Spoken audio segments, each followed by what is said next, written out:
¿Qué tal? Buenas noches. Sean bienvenidos a este espacio de conversación de nombre Punto de Fuga. Y hoy tengo un enorme placer y un enorme orgullo siempre tener a alguien sentado en esta mesa de esta altura emocional e intelectual y sobre todo con esa enorme educación, el maestro Sergio Vela.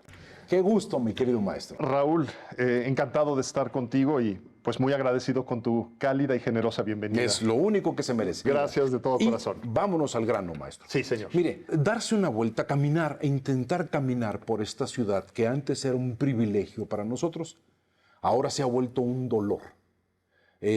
Caminar por esta ciudad era recibir olores, saludar a la gente, ver arquitectura, espacios arquitectónicos de diferentes estilos. Creo que la ciudad tiene 5 estilos diferentes. Por lo menos. Ahora caminar por ella me hace pensar en un desorden y me hizo recordar la modernización y el modernismo en Europa con un libro maravilloso que tiene como título Todo lo sólido se desvanece en el aire, que narra las transformaciones de las ciudades europeas. ¿Por qué el europeo quiere tanto a su ciudad y nosotros destruimos la belleza que construimos? Yo tengo la impresión, Raúl, que se trata de un asunto de escala y de proporción. La modernidad como concepto es en realidad muy viejo. Modernus en latín significa reciente, lo nuevo. Lo nuevo. Y como producto intelectual y como fenómeno cultural, es una consecuencia del Renacimiento que, como bien dice Leszek Kolakowski, una y otra vez se tiene que estar probando la modernidad.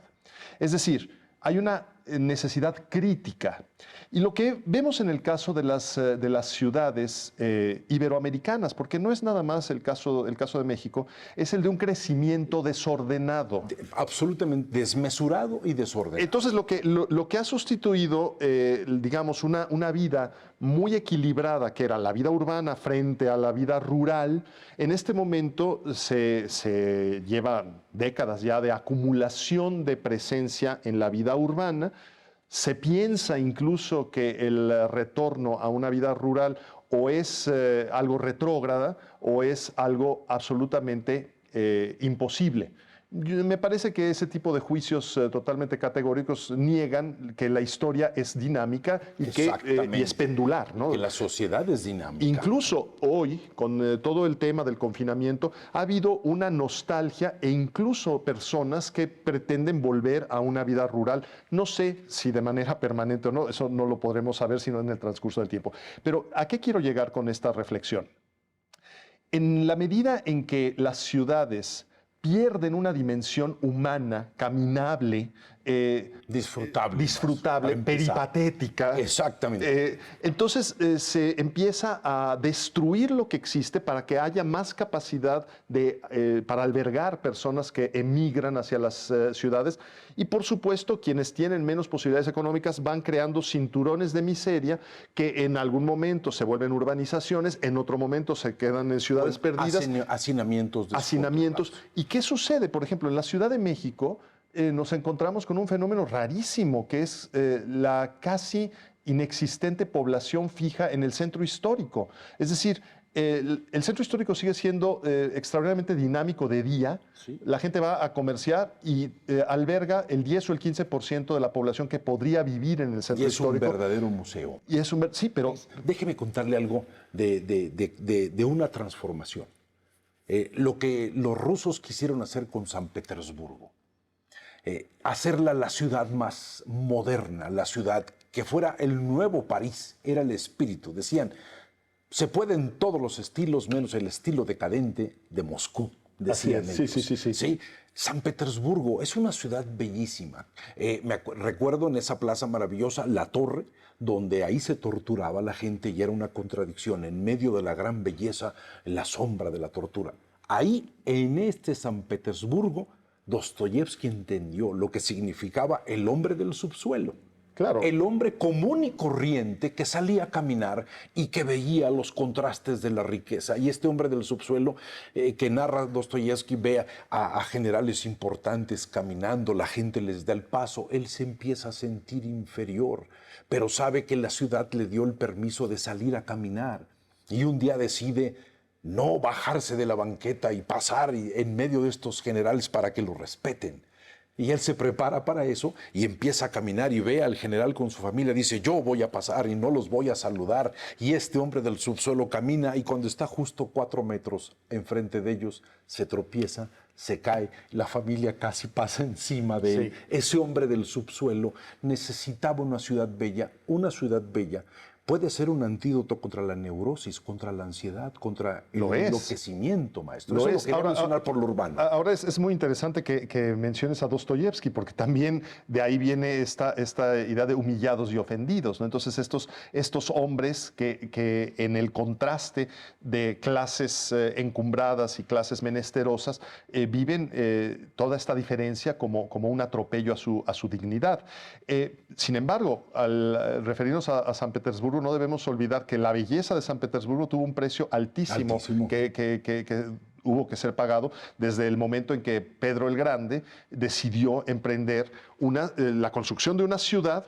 Implicó la destrucción de muchísimas formas de vida preexistentes ahí, justamente con la idea que tenía Pedro el Grande de ver hacia Europa y no hacia el centro de Asia. Eso le sucedió a Nueva York. Claro. Nueva York en el siglo XVIII entrando, destruye una gran cantidad de zonas de guetos, de zonas de emigrados, las destruye. ¿Para qué?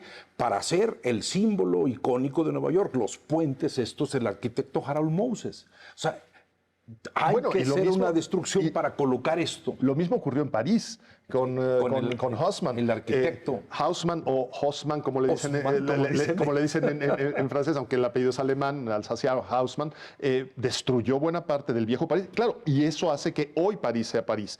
Hay ciudades que no han visto esta destrucción porque hay una superposición histórica sin que implique todo este arruinamiento o franca desaparición de lo preexistente. Nápoles, por ejemplo, es una ciudad que se ha ido construyendo sobreponiéndose. Roma es otra ciudad que ha sido así.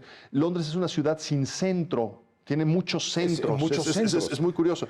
Sin embargo, el caso de la Ciudad de México, además su origen lacustre, que es complejísimo, la desecación del lago, el deterioro del entorno natural, y eso prácticamente desde inicios del virreinato, porque no se controlaron las inundaciones, entonces llegó un momento en el cual la mancha urbana fue creciendo, se fue desecando el lago y luego se llegó a la determinación ya en el siglo XX, en la época de Lázaro Cárdenas, de francamente acabar con lo que quedaba del lago de Texcoco. ¿Qué nos pasa a los, vamos a llamar iberoamericanos? Compro su idea. Que cuando vemos algo que es tradición, decidimos que tenemos que volverlo moderno y tumbamos cosas bellísimas y aparece el aluminio dorado o ese tipo de cosas. El noroeste de Mazatlán, mi ciudad, Tepic, Nayarit, Culiacán, tenían zonas bellísimas destrozadas por el aluminio dorado, metafóricamente hablando. Pues. Yo creo que lo que hay es un problema de educación. Es un problema de aprecio. Por supuesto, también de educación estética. Es decir, no hay un respeto al pasado. Hay una necesidad de romper con el pasado. Los movimientos emancipatorios del siglo XIX implicaron una negación de la tradición. Lo vemos en todos los fenómenos culturales. Hay una fascinación por los cánones franceses, por ejemplo, en el México del siglo XIX. Sí, claro, se acuerda, todo el mundo vivía viendo hacia allá. Exactamente. Hasta Porfirio Díaz emblanquece. Pero negando la tradición propia, la tradición hispánica e indígena. Después, con la Revolución Mexicana, esta idea de vamos a ser modernos en la época postrevolucionaria implica una negación de la importancia de lo vamos por lo reciente, pero es una modernidad acrítica. Y entonces, en el fondo, no es modernidad. A mi juicio, es barbarie. Porque destruyes sin construir. Porque por eso quise comenzar diciendo, la modernidad requiere de la crítica, y la crítica implica la ponderación de argumentos a favor, en contra, y el conocimiento de la historia, y el conocimiento y valoración del pasado. Nuestra obligación, maestro, si podemos llamarnos, no es innovar o modernizarnos. Nuestra obligación es enriquecer nuestras tradiciones, porque si no, como cultura, estamos teniendo vacíos y estamos teniendo nostalgias que son imposibles de llenar. Es verdad. Y por otra parte, creo que debemos saber que nunca es tarde para dejar de destruir. Hace algunas décadas, Guillermo Tovar escribió un libro importantísimo. Espléndido ser humano. Déjeme decir una cosa.